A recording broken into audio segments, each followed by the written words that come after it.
all right, everybody. This is the Main Event Wrestling Podcast, a part of the Press Play Podcast Network, and I am your host, Mean Michael Jernigan. That's right.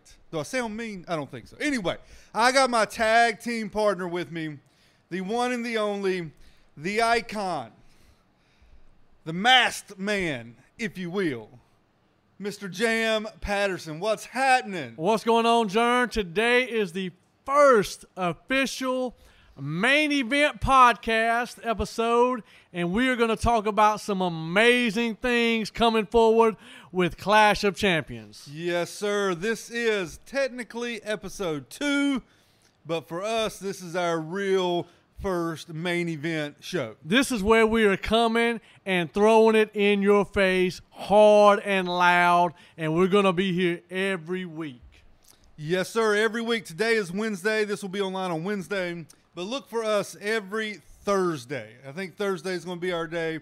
Look for us every single Thursday for our new show each week. Let's do it. I am pumped about this episode. What we are going to do here, my friends, we are going to talk about the main event in wrestling. We're going to talk about Monday Night Raw, a little Smackdown.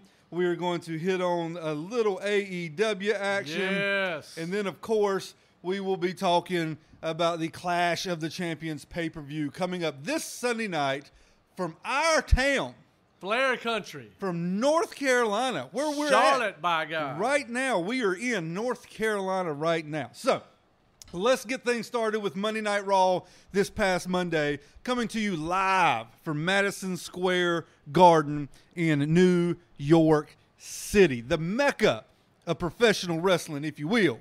Yeah, it started out with Stone Cold bringing down the house. You can never go wrong with Stone Cold. To me, still one of the greatest intros in professional wrestling today. Once you hear the glass shatter, you know it's going to be on.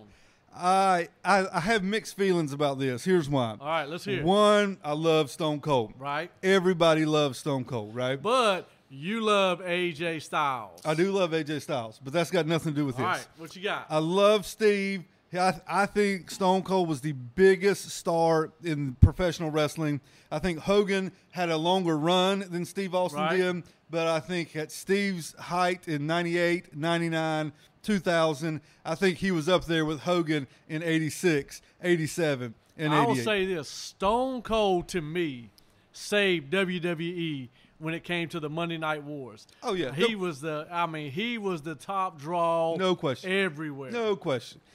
Here's my problem. All right.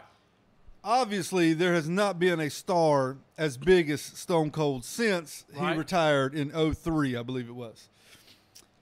Here's my problem.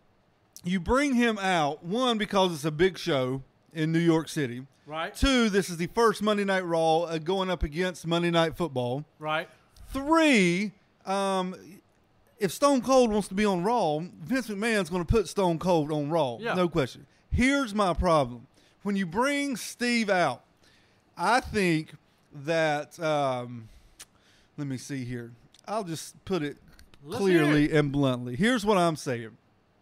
When you bring Steve out, you make these other jabronis look like they ain't nowhere near as much of a superstar as Steve. Right. Steve Austin comes out. He looks like a superstar. He feels like a superstar. And you got Seth Rollins, who is a really good wrestler. He's a star, whatever. But when you compare Seth Rollins to Steve Austin, there's no comparison. None close. So I don't think Steve being there when Hulk Hogan comes out, Ric Flair comes out, I don't think when these guys are there, it really does the new guys any good. Now listen, they'll get a rating.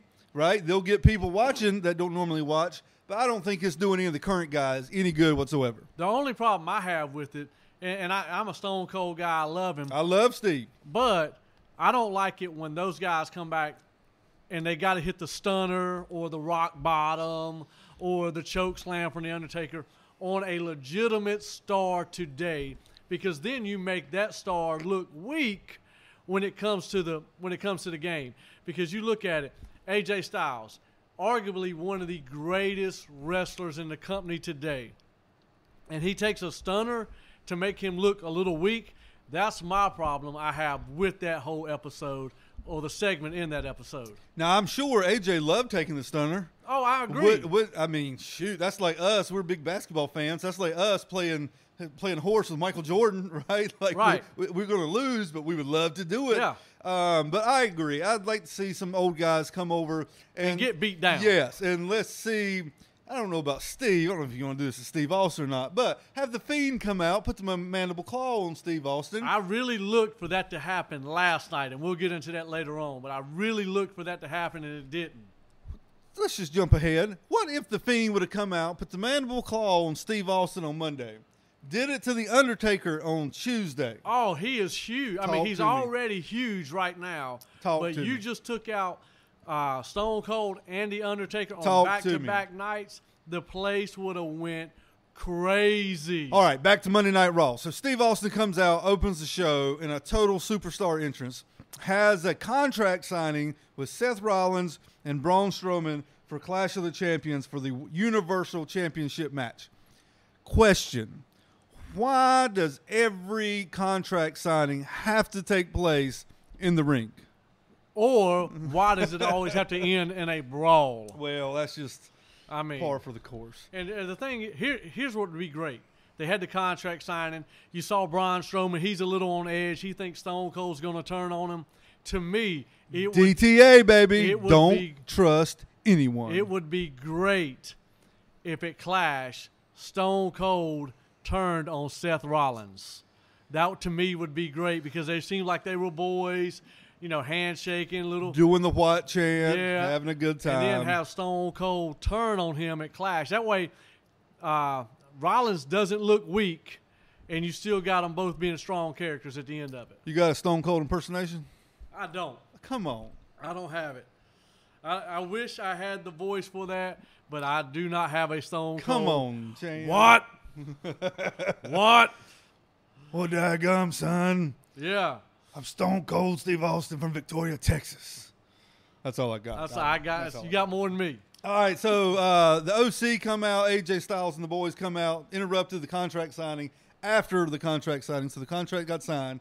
They come out, big brawl. It ended up with Stone Cold getting physical in the ring for the first time in years, maybe over 10 years since Stone Cold has got – well, I take that back. He was at WrestleMania 32 in Dallas when him, Shawn Michaels, and Mick Foley come out with New Day – New Day was there, but they got physical with – what was them Joker's name? It was Sheamus, Alberto Del Rio, Rusev, League of Nations. Yes. Remember that? It's been a couple years ago.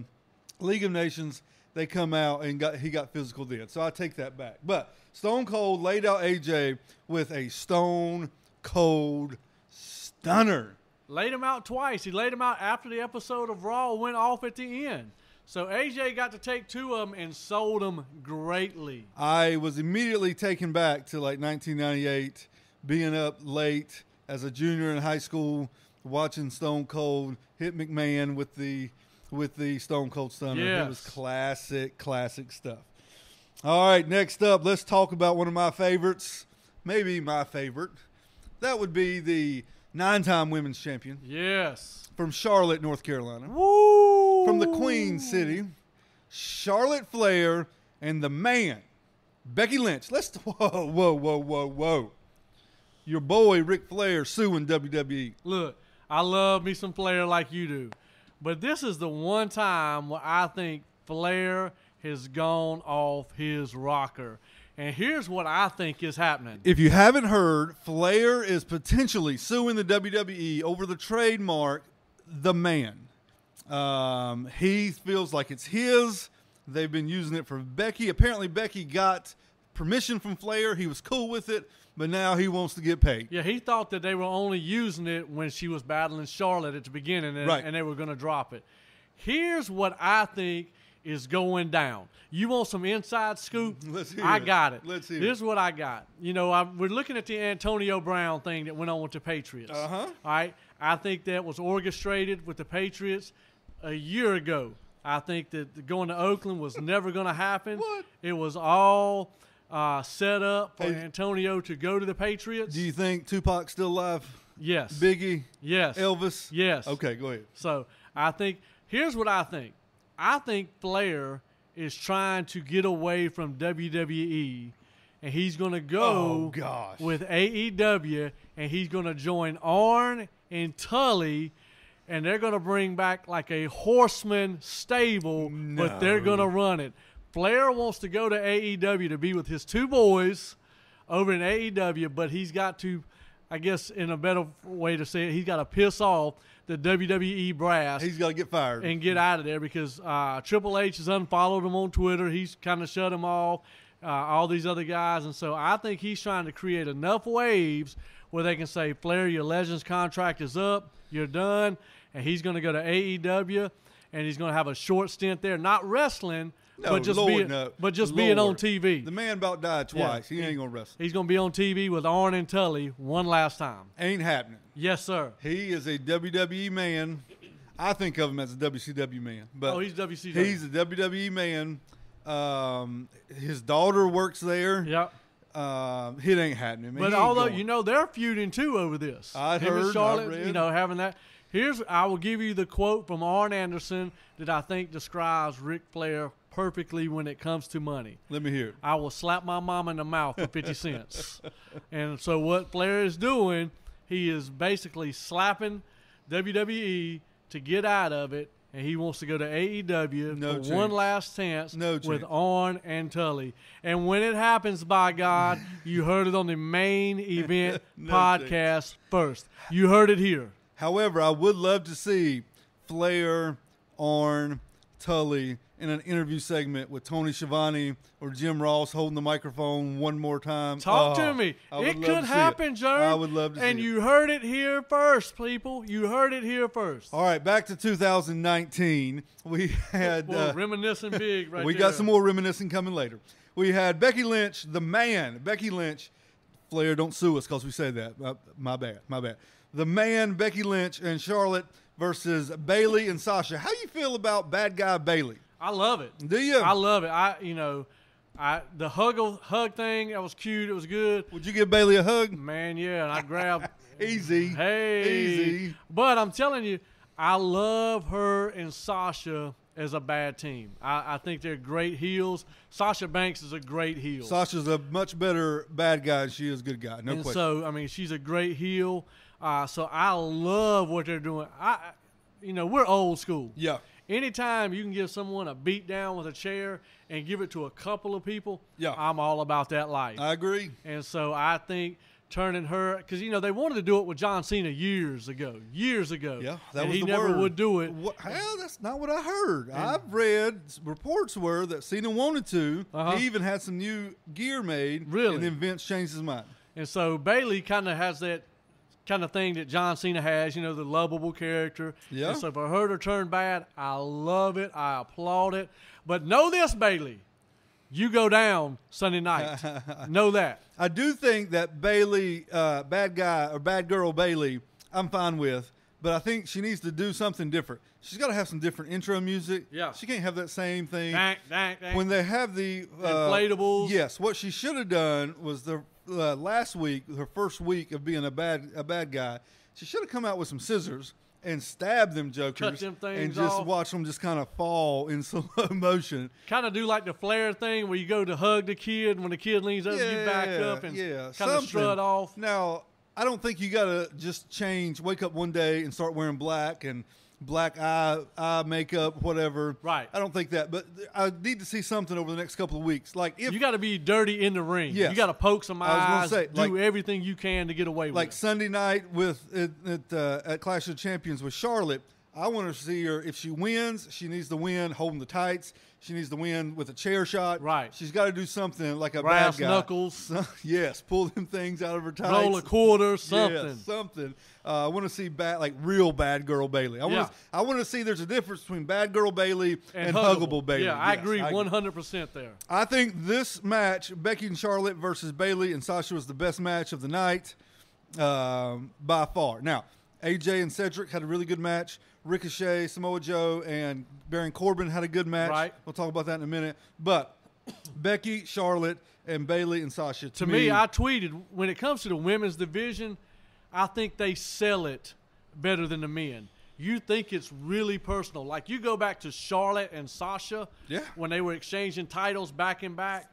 Those were some of the most physical and believable matches that you could see. The first women's Hell in a Cell match and was beating incredible. The devil out of each other. And so, to me, they are the main attraction right now when it comes to wrestling, not entertainment. Oh, I agree. But when it comes to wrestling, they are what it's WrestleMania main event, baby. Yes, sir.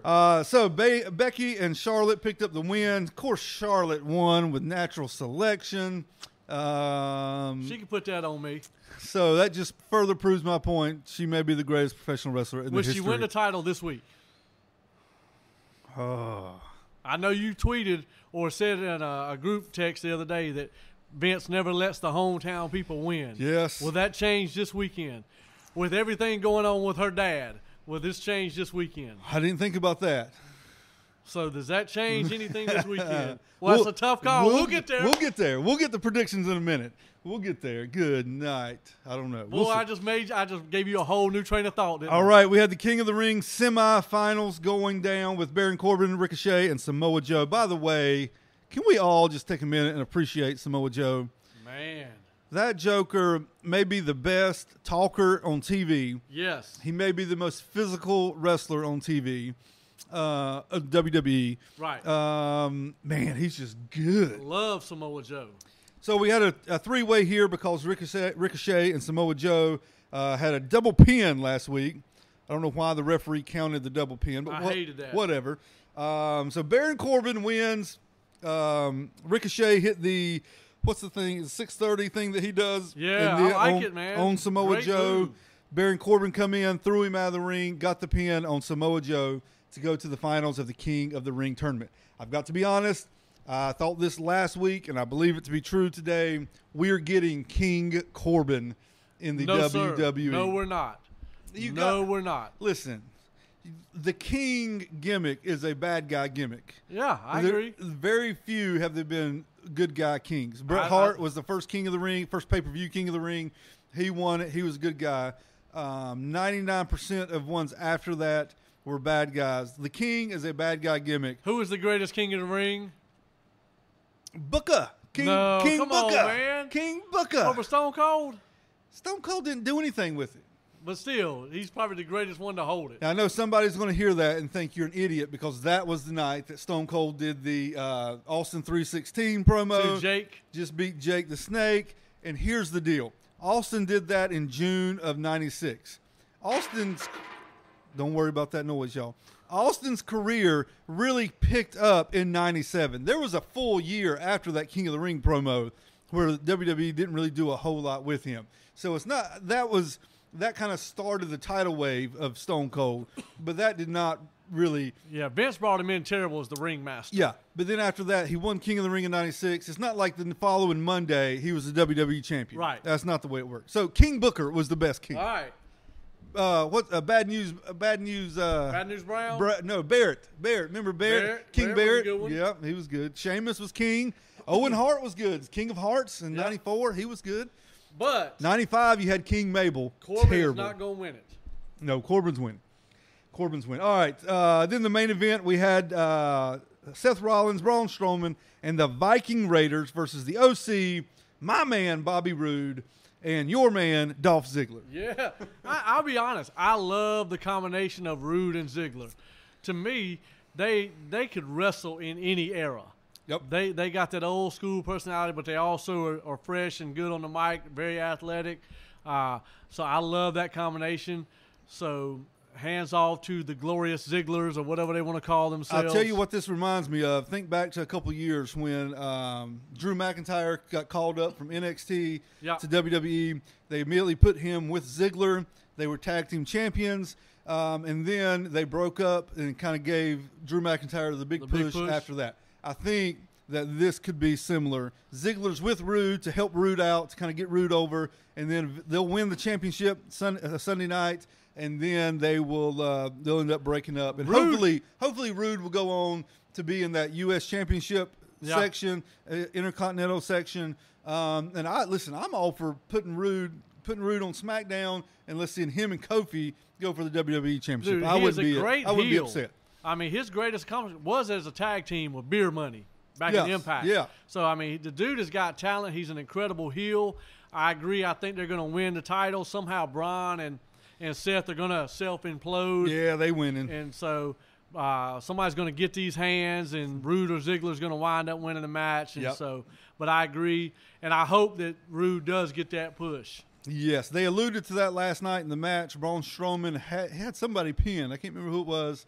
And then the guy threw Seth Rollins into Strowman, and Strowman didn't see it, and he looked at Seth like, "What are you doing?" I had him pinned. So that's just, I believe that's foreshadowing for this Sunday night. And of course, the show closed with Stone Cold Steve Austin coming back out, having a big beer bash, having a big toast, as only Stone Cold can to end the show. By the way, the fact that Steve opened the show and closed the show, that just goes to show you he is on another level than anybody see on TV today. I mean, you go back, you mentioned Bret Hart, you got Stone Cold, you got The Rock, you had Hogan back then, Flair.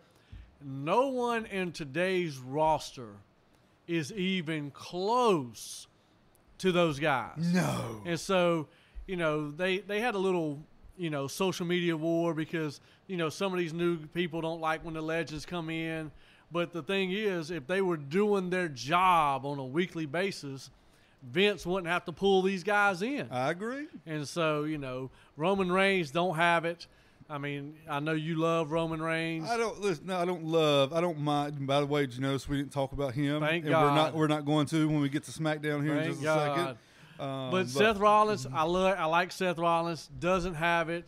AJ Styles, very close, but still doesn't have that magnitude. I mean, even John Cena was bigger than these guys, and so they got to keep bringing them in. And so one day you kind of hope that, that trend gets over with, like the Raw reunions, the SmackDown reunions, this episode. Man, these guys have got to do a better job of building their character and making them believable. Speaking of Roman Reigns, he did come out Monday night with the cancer kids, the Make-A-Wish kids, and introduce them. They all had their wrestling name. Cool for Roman Reigns. Quick shout out. I don't know if you call this a shout out or not, but we saw this tweet. You sent this tweet from at DBroncos78087. Yeah. Remember what I'm talking about? Yep.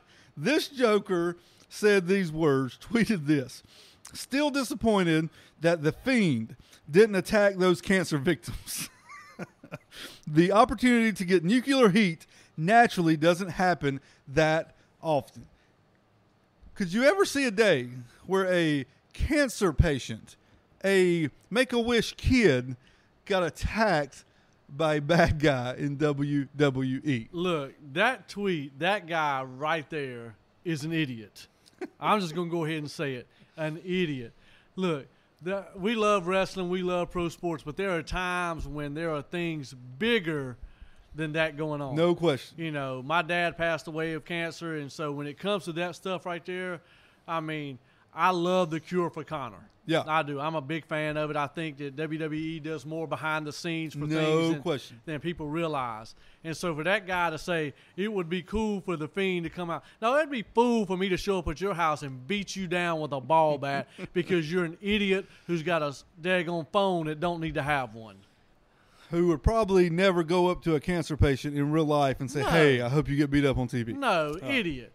All right, let's get to SmackDown. Forgot SmackDown. A couple things on SmackDown, not much. Number one, Elias was pulled from the King of the Ring semifinals. Everybody knew what that meant. Yes. We all knew Shane McMahon was stepping in. I got to be honest, I thought Shane McMahon was going to win, and somehow Corbin would let Shane McMahon, he would kind of take the 10 count, take the bow, get disqualified or whatever, would let Shane McMahon become the King of the Ring. He would then be the best of the world. He would be the King of the Ring. Yeah. However, Chad Gable, my man, Chad Gable, come through with a surprising win, at least I believe. Yeah. And he will be going to the finals. Chad Gable won the first fall real quickly. Mm-hmm. I mean, suplex, 1, 2, 3. Shane McMahon quickly goes, no, 2 out of 3 falls. Right. Changes the rules. And we forgot a special guest referee, Kevin Owens, who even quick counted my man Chad Gable one time, and Chad kicked out, and then Chad Gable puts Shane O'Mac in the ankle lock. Yep. And the tap out, Kurt Angle gives him some props on social media for using it. So, and then of course Shane attacks Kevin Owens to set that feud back up. God. So I'm about tired of it. I wish Shane was still in jury duty because I thought SmackDown was better when he was gone. No question. I like Chad Gable. I like Chad Gable a lot. I liked him in NXT with Jason Jordan as the American Alpha. When they come to the main roster, they really didn't give them a chance, and they broke them up. Of course, Jason Jordan went on to be Kurt Angle's illegitimate son. Oh. He got hurt. That whole issue was dropped, and Chad Gable's just been kind of wandering around ever since. See, here's why I think he's going to be King of Ring. No. He is. I wish he would. Here's what's going to happen. Chad Gable has taken all the short jokes. Yep. He's taken all this flack the last couple weeks. Yep.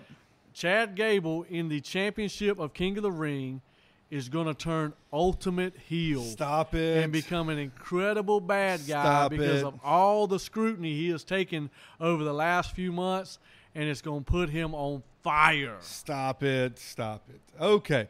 The Undertaker was in New York Tuesday night for Smackdown. He come out, laid a beating on Sami Zayn. Poor old Sami Zayn. I don't know what they're doing with my man Sammy. He's floating here and there. When he come back from his injury, he had that one real hot promo where he said he didn't like anybody, didn't trust him, didn't need anybody.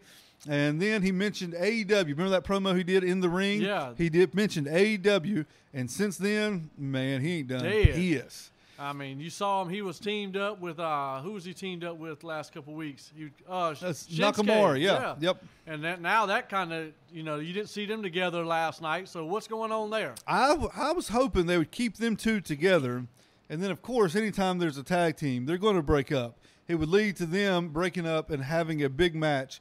If you remember, Shinsuke's very first WWE match in NXT Dallas WrestleMania weekend, WrestleMania 32, was against Sami Zayn. And if you have never seen that match, go on the WWE Network, look it up. It is amazing. The match was crazy before they even touched. Just Shinsuke his entrance coming to the ring. Right. Before they even locked up. The crowd was going crazy. The match was wonderful. There was one spot in there where they traded between the two of them 40 elbow shots to the head, back and forth. Man. Crazy match. But Sami Zayn is not on the good side of Vince McMahon for some reason. So he got laid out by The Undertaker. And then you had Roman Reigns and Eric Rowan throwing down, killing everybody, killing themselves, wearing out the Spanish announce table, whatever table's over there. And the thing is, Daniel Bryan is still behind all of this. You think so? I hope so. I hope there's something else. He's gonna show up somewhere in that match at Clash of Champions.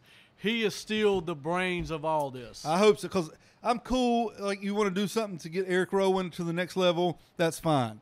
But I got to have something else. Yeah, I agree. There's got to be something more behind it other than Eric Rowan trying to kill Roman Reigns. Right. Got to have something else. So we got, let's go to Clash of the Champions this Sunday night from Charlotte, North Carolina. Blair country. Jernigan country. Blair country, baby. The Icons country. There's still a chance I may go get tickets and go. I'm in. Let me know. I can do it. All right, let's run through the whole card. We're going to make predictions, and we're going to show you why we know more about professional wrestling than anybody else in the state of North Carolina. Man, the world. Stop it. All right, here we go. Let's start with the U.S. Championship. We have AJ Styles versus, excuse me. Easy. Just AJ got you choked up. About died. AJ Styles, the U.S. champion, versus Cedric Alexander. Cedric got a big win on Monday night in New York City. What do you see for the U.S. championship with AJ Styles and North Carolina's own Cedric Alexander? As much as I like Cedric, AJ Styles is going to win this because, to me, with Raw and SmackDown. NXT starts up next Wednesday night. I'm excited about that. You got to have, with these new contracts, you got to have the best faces on TV so AJ Styles keeps the belt. I agree. AJ wins. That has a chance to be the best match of the night. I believe that one. And the Becky-Sasha match has a chance to be really good. I agree. Give me AJ over Cedric. Next up, we got the women's tag team champions, Alexa Bliss, Nikki Cross versus, what's their names? Fire and Desire, Fire and baby. Desire, Mandy Rose and Sonya Deville. Let me go ahead and tell you. I think I know who you're Mandy picking. Rose all night long. And Mandy, I know that you said you were going to follow this show. So let me just tell you, Thanks, after your Mandy. match in Charlotte, we can go to Longhorn, Outback, Western Sizzler, wherever they got in Yes, Charlotte. to the Sizzler. I'll take Fire and Desire out for a celebratory night, and we will have a 60-minute man match, baby Lord. girl. Hey, when was the last time you even saw a Western Sizzler? Man, I don't think they still exist. No, they Probably don't. White Men Can't Jump. Yes, they mentioned that. There was. I remember going to one when I was little, going to the Sizzler back We had in the one in day. Eden. I remember. Right beside that Kentucky Fried Chicken that blew up the other week. Who you got winning, Alexa, Nikki, or Fire? I'm going Fire Of and Desire, course, baby. Of course. Yes, sir. I don't know. Let me hold off on that one. I'll come back. The Intercontinental Championship, you got one of my favorites, Shinsuke Nakamura versus The Miz.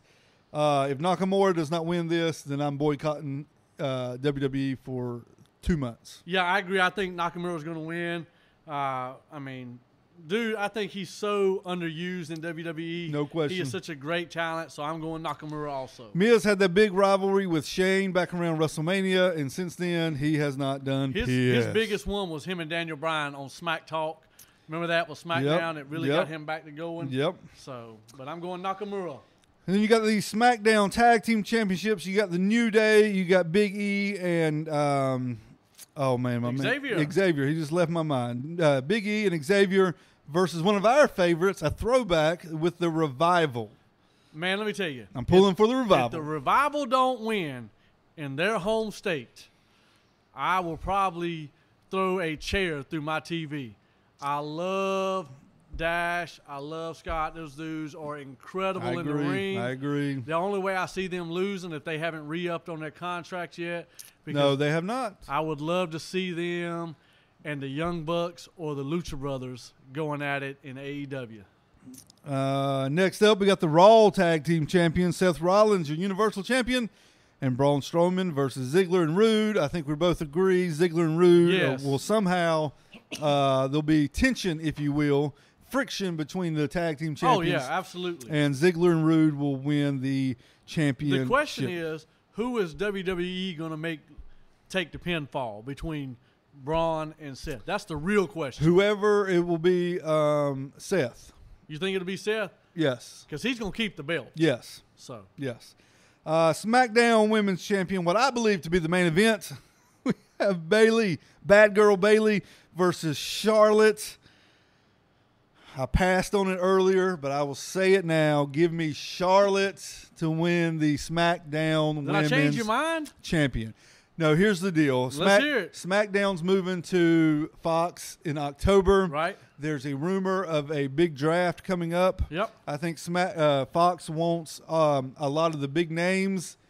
Which they should. Women's wrestling, you got Becky and Charlotte. And as far as big names, Sasha is a name, but it's not on the level.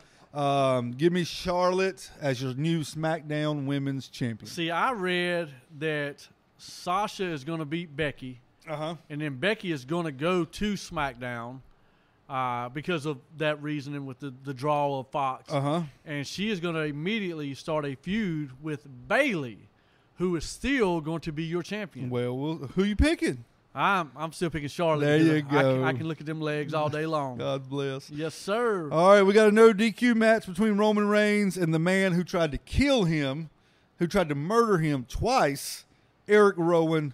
Roman vanquishes Rowan, and he's done, and we can move on to something else. Rowan is going to win with the help of Daniel Bryan. Stop it. To prove that Daniel Bryan has been behind all of this. Oh, you heard it here first.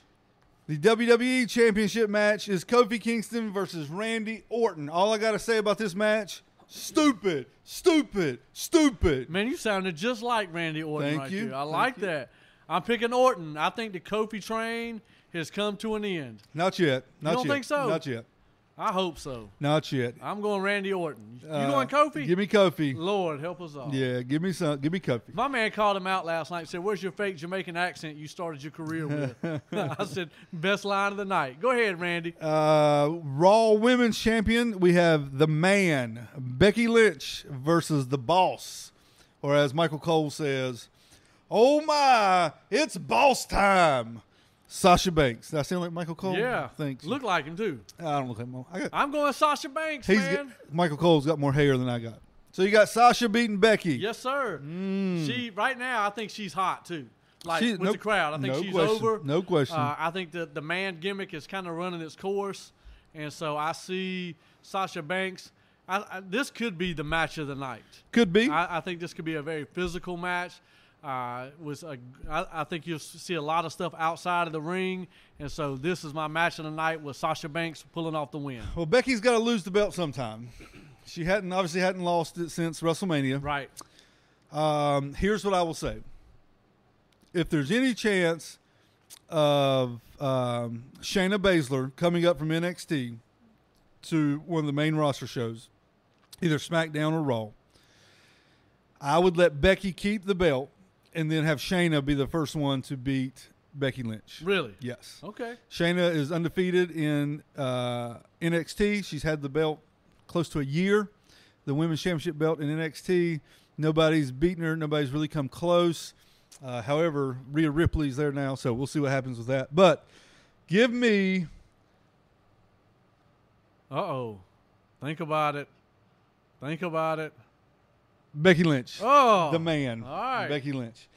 Then we got the Universal Championship with Seth Rollins versus Braun Strowman. This is Seth Rollins' biggest competitor to date since beating Brock Lesnar. Give me Rollins, no question. Oh, yeah. Rollins, no question, and that will set up. Somehow, could you see The Fiend taking Strowman out to setting up the new Universal title match with him and Seth Rollins? I think Bray's got to be on the show somewhere. He's got to do something. Yeah. Yeah. So I can see that happening, costing Strowman the match. That way he doesn't come off looking weak. Yeah. And that sets up him and Seth Rollins at, what's the next pay-per-view? Hell in a Cell. Hell in a Cell. Yep. And so there you have it. Yes. The Fiend's got to be involved here somewhere. He doesn't have to have a match.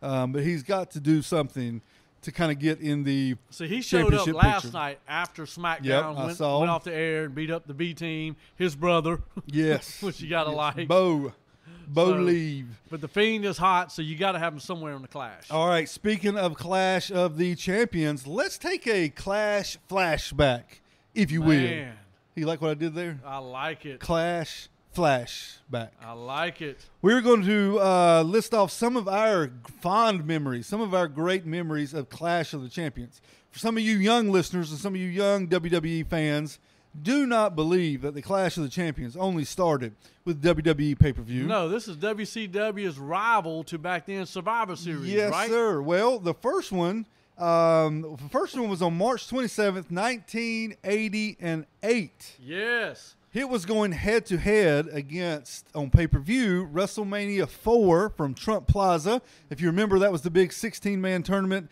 that Macho Man won to be the champion, defeated the $1 Million Man in the championship match in the main event of WrestleMania 4. I like it. A lot of people hate on WrestleMania 4. I like WrestleMania 4. And they had the best VHS box. It was a double VHS cassette tape, right? So you had two of them. You opened it up, and Hulk Hogan's head popped out the middle. Amazing. I'd have cut it off right I've there. got it in my house. I showed it to my son TJ the other day. He loved it.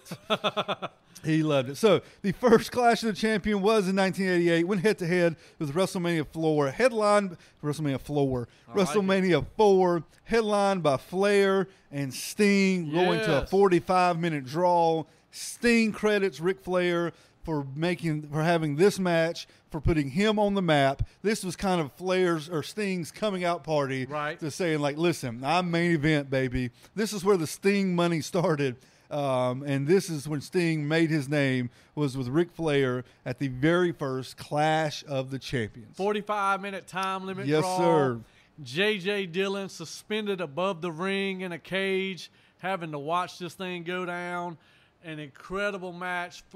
Flair and Sting, to me, is the second greatest rivalry that Flair ever had. To me, Flair and Steamboat is probably the greatest rivalry with Flair. And then, like you said, Sting credits Flair for him popping up.